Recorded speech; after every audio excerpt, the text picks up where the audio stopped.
Helene's landfall. And the reason I want to put that much emphasis into landfall is we get the system on shore, the faster we can be done and over with Helene. So we just got to get through these next couple of hours, and we're going to do it here together.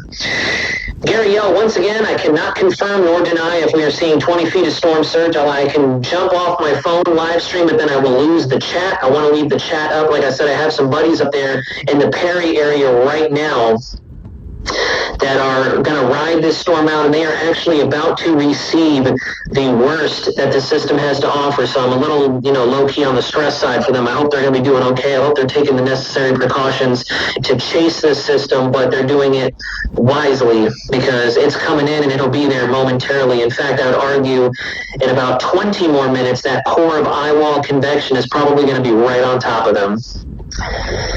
Leslie Sealer, yep. Forgive me if I butchered that last name. There are a lot of power outages in Florida right now, and they're going to continue to go uphill. Looks like we have some pretty decent convection rolling our way into, looks like right into the Fort Myers, Charlotte Harbor area, as a matter of fact. Let me go ahead and pull up some radar on here on College of DuPage. Let's go down to the Tampa radar. More tornado warnings in Georgia. We actually have a lot of active tornado warnings in Georgia. It's got to be that activity that Jonathan and I were talking about earlier. Yeah, we actually have some quality feeder bands moving through Florida right now, so we'll have to pay close attention to any kind of localized spin-ups with these things. They're going to be fairly weak, fairly short in duration. That is one plus that we typically, not in every case, we've seen hurricanes in the past spawn some pretty gnarly tornadoes, but I'd say generally 75% of the time with these tropical cyclones, they're quick but short-lived tornadoes. And when I say quick, short-lived, they spin up quick and they don't last for too long, and they're typically not very strong. Let's go up to the Tallahassee radar very quickly. And there she blows. We're getting very close. Very close. You can see the eye wall core convection firing right there, that very pronounced ring of strongest reflectivities. Lots of heavy rainfall into Tallahassee. You guys are probably seeing your winds very, very, very strong at this point. We should be getting into hurricane force winds, I'd imagine, with some of these heavier precip bands working their way through there. If not, if we do have anybody in there in Tallahassee, I believe her name was Michelle earlier in the live stream. Michelle, if you're still with us, I know you're not actually reporting or, chasing this thing, but please give us an acknowledgement in the chat if you could, please, just so we know we still have you in the chat, in the live stream, and you haven't lost power and everything is okay. EF0, EF1, unknown snipers gang, anywhere between EF0, EF1, getting up into the EF2 range. That is typically the maximum threshold for tornadoes associated with tropical cyclones, just because of the nature of their formation.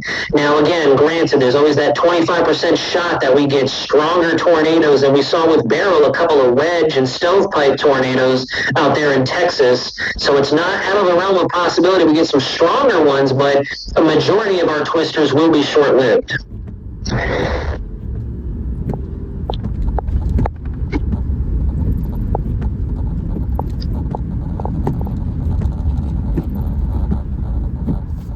There we go, Michelle. Very good. Glad you're still here. Demonic Killer, good, very good. How are the conditions in your local area in Tallahassee? It looks like we have power and winds are not too strong. Okay, very good, David. Thank you for tuning in. Perfect. I did see you guys post in the chat a little while ago. Yes, the extreme wind warning. As we get closer to landfall, those winds are only going to ramp up just a little bit further, but thankfully you will be on the west side of the system, so we do have that going for us.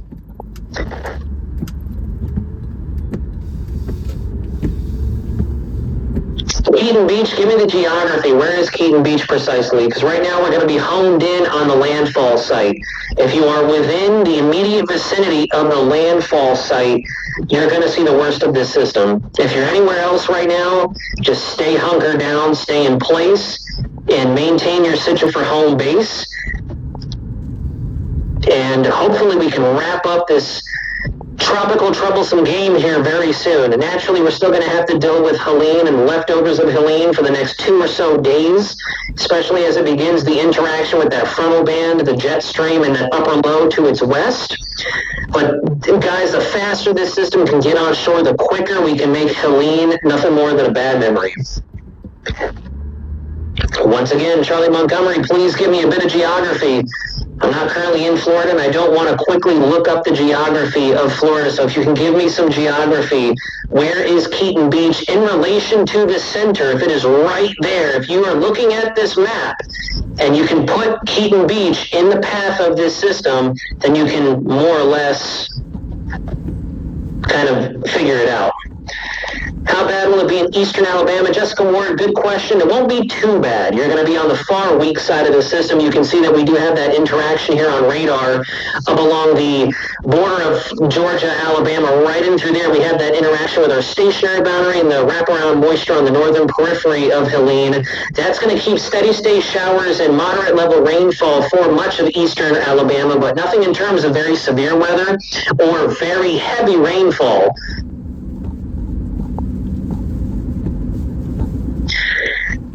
If Keaton Beach is 20 miles from Perry, then, oh, that's right, now it's coming back to me. Keaton Beach is right there on the coast. Well, Keaton Beach is about to get wailed on, to tell you the truth.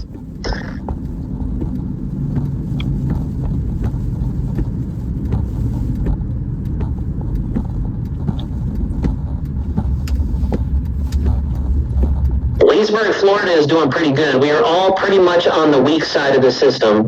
Everybody down there in Central Florida, as you can see, we are now on final approach into the Big Bend.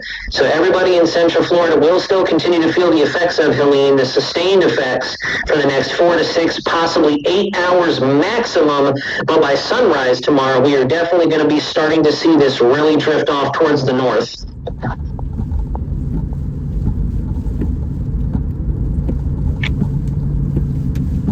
Big shout out to not giving you my real name. That's a very cunning username, not gonna lie. I like that a lot. Not giving you my real name, period.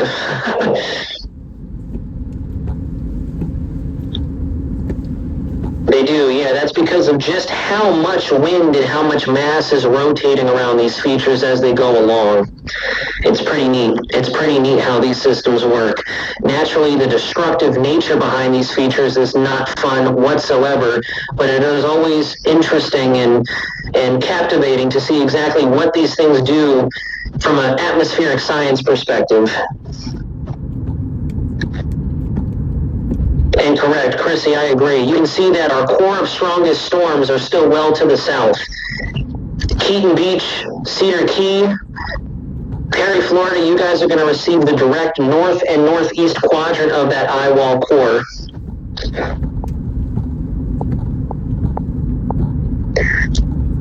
Not giving you my real name, you're very welcome.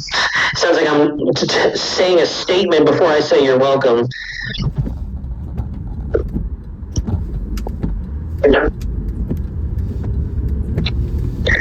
Ralph Cramden, elaborate. Why are his time references so far off? What do you mean?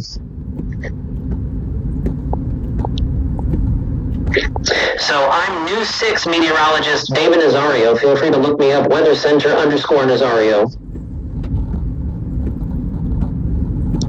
That makes sense. Pensacola getting some strong winds, probably out of the north. We have that interaction between the pressure gradient and that temperature gradient supporting our stationary boundary off to the west of Helene. And we have that sinking trough and cold pocket or upper low that's sinking down. So we're going to see some elevated winds across the spectrum. And that's another thing, too.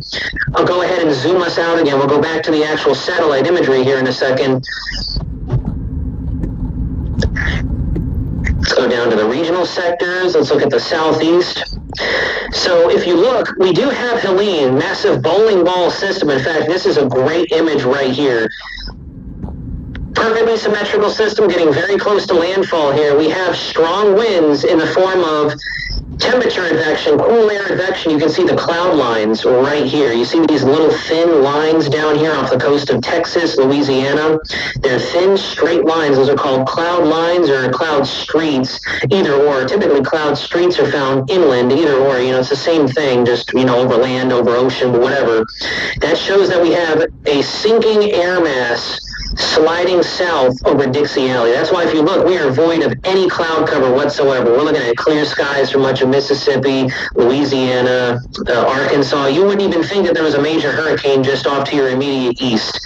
And then off the east coast of Florida and the rest of the southeast, pardon me, we have our high pressure that's helping to increase the pressure gradient winds on the east side of this system. So yes, it's a big system, but a lot of the local phenomena that's driving the winds in Pensacola, even in New Orleans, I have my buddy Mike out there letting me know that the northerly flow was giving some pretty white cap, rough, choppy conditions out there off of Lake Pontchartrain, because we have other forces driving the wind field around this system. It isn't just Helene alone, and some of the sensationalist posts out there on other social media platforms are making it sound like Helene was just this gigantic hurricane unlike we've ever seen before, and that's not really the case. David Talkington in Tennessee, absolutely. We're going to get a lot of rain up in Tennessee. Not really too sure about West Virginia, though. I don't think we're going to receive too much in West Virginia. That's going to be more frontal than actual Helene at that point. Helene will be dipping west in association with the upper level cold pocket that's currently trying to spin up right in through here. You can see this cloud band being sheared off towards the west as our jet stream tries to deepen a little low pressure there. Mika, very close, and I believe the eye is around 25 to 30 miles an hour, if I'm not mistaken, 25 to 30 miles an hour. I mean, 25 to 30 miles wide, I'm sorry, for the eye circumference or diameter. Let's go back to National Hurricane Center, see if we've gotten any updates on them. Updates.